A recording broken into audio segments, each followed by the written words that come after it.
مکان نہیں مکین واجب العزت ہے۔ نحمدہ و نصلی علی رسولہ الکریم اما بعد۔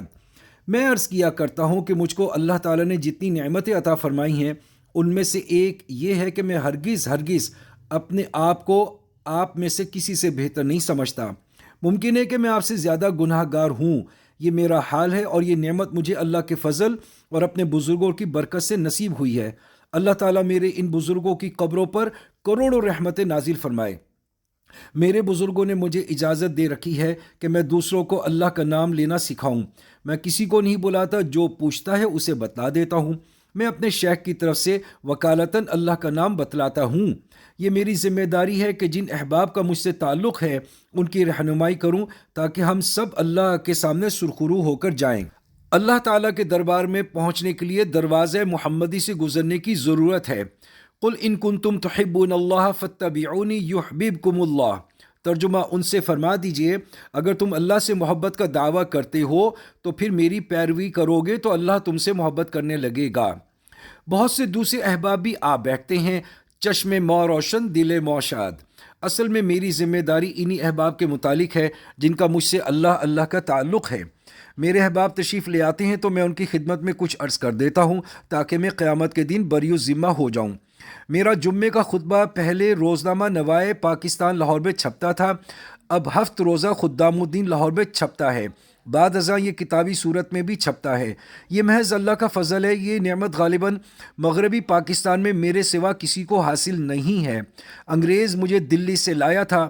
میں اس زمانے میں صوف کی عربی عبا پہنا کرتا تھا، اوپر میرے عربی جبہ تھا اور اندر ہتھ کڑی لگی ہوئی تھی۔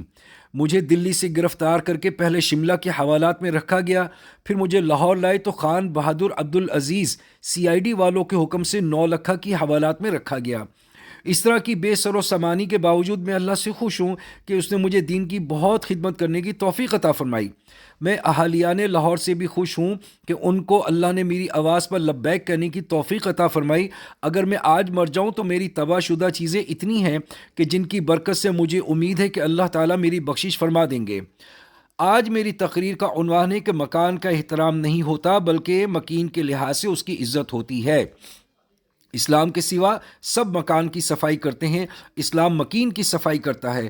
میں آپ سے پوچھتا ہوں کہ اگر مکان صاف ہو اور اس میں اژدہا یا بازاری رنڈی ڈیرا لگا لے تو کیا کسی کے نزدیک بھی اس مکان کی کوئی عزت ہوگی؟ ہرگز نہیں۔ حضرت صلی اللہ علیہ وسلم کے زمانے میں مسجد نبوی پر کھجور کی چھڑیوں کی چھت تھی، اس کے باوجود اس کی کتنی عزت تھی۔ اگر مسجد خواہ کچی ہو، اس کے اندر کوئی اللہ کا بندہ ہے جس کی نظر کیمیا اثر ہے تو اس کی ایک نظر پڑ جانے سے بیڑا پار ہو جائے گا، اور اس کی جوتیوں میں بیٹھنا دنیا دار کے لیے باعث فخر ہے۔ حضور صلی اللہ علیہ وسلم کا ارشاد ہے، ان اللہ لا ينظر الى صورکم ولا الى اموالکم ولکن ينظر الى قلوبکم واعمالکم۔ ترجمہ، بے شک اللہ تعالیٰ نہ تمہاری صورتوں نہ تمہارے مالوں کو دیکھتے ہیں بلکہ وہ تو تمہارے دلوں اور اعمال کو دیکھتے ہیں۔ اس کی زیادہ واضح کرنے کے لیے سندھی کے چند اشعار کا مطلب عرض کر دیتا ہوں۔ لڑکیاں ایک جگہ دن رات اکٹھی بیٹھتی تھیں تاکہ وہ زیادہ سے زیادہ سود کاٹ سکیں۔ سوداگر سود خریدنے کے لیے آئے، جن کو ناز تھا کہ انہوں نے باریک کاتا ہے، ان کو چھوڑ کر چلے گئے۔ جن کو ڈر تھا کہ ہمارا کاتا ہوا کوئی بھی پسند نہ کرے گا تو ان کا کاتا ہوا خرید کر لے گئے۔ جسم مکان ہے اور اس کے اندر روح مکین ہے۔ اسلام کہتا ہے کہ روح کی تہذیب کرو، دنیا جسم کی تہذیب کرتی ہے۔ اگر بال بکھرے ہوئے نہ ہوں بلکہ کنگھی پٹی کی ہوئی ہو، کپڑے صاف ہوں، بوٹ پالش شدہ ہوں تو دنیا کی نظر میں ایسا شخص مہذب ہے۔ گویا ان کے نزدیک عزت کا معیار دولت ہے۔ بھنگی کے پاس دولت ہے تو وہ ان کی نظر میں معزز ہے، کیونکہ وہ فرسٹ یا سیکنڈ کلاس کا ٹکٹ لے کر گاڑی میں سفر کرتا ہے۔ سید کے پاس اگر دولت نہیں تو وہ تھرڈ کلاس میں بھی سفر کرے گا اور ان کی اصطلاح میں جینٹل مین نہیں۔ اس مجلس ذکر کا بھی یہی مقصد ہے کہ ہم جسم کے بجائے روح کی تہذیب کریں۔ اللہ والوں کی صحبت میں جاہل بھی مکین کی صفائی کو ترجیح دیتے ہیں۔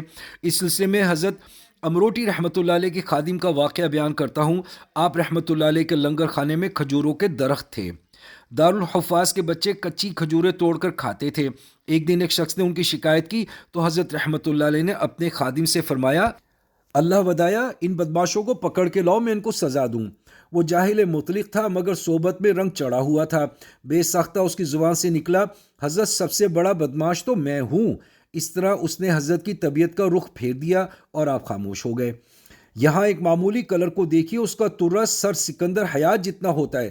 2 مربع زمین کا مالک سمجھتا ہے کہ گاؤں کے سب لوگ میرے ماتحت ہیں، جس کی بہو بیٹی کو چاہوں بلا لوں۔ یہ فرعونیت اور رعونت ہے، اس لیے کہ مکان کی تہذیب نہیں کی اور مکان کی کرتے رہے۔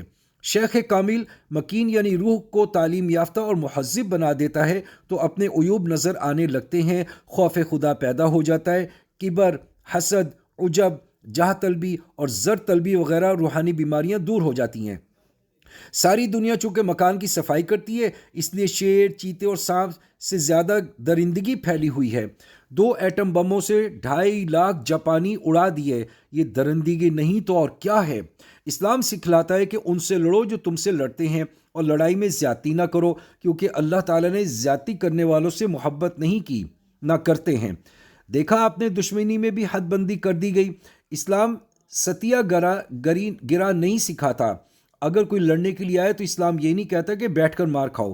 حضور صلی اللہ علیہ وسلم کا ارشاد ہے کہ جس شخص کے دل میں ذرا برابر بھی کبر ہوگا وہ جنت میں نہ جائے گا۔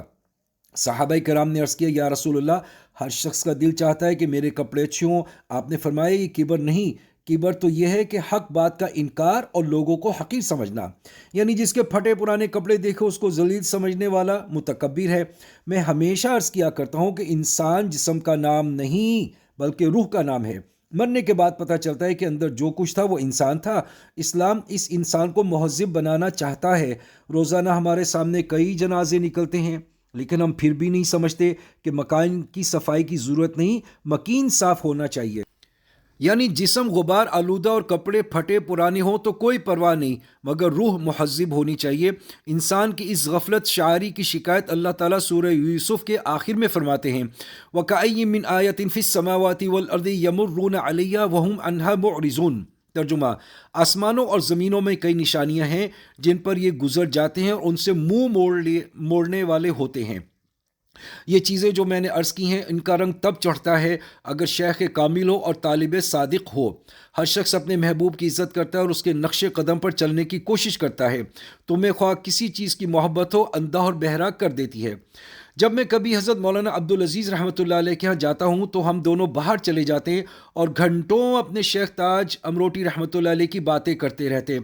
محبت کی بنا پر رنگ چڑھتا ہے۔ پھر حالت یہ ہوتی ہے جو سندھی کے ایک شعر میں کسی شخص نے بیان کی، اس کا ترجمہ یہ ہے، جب انسان مر جاتا ہے تو پھر نہ سانپ نہ بھڑکے کانٹے کا اثر معلوم ہوتا ہے۔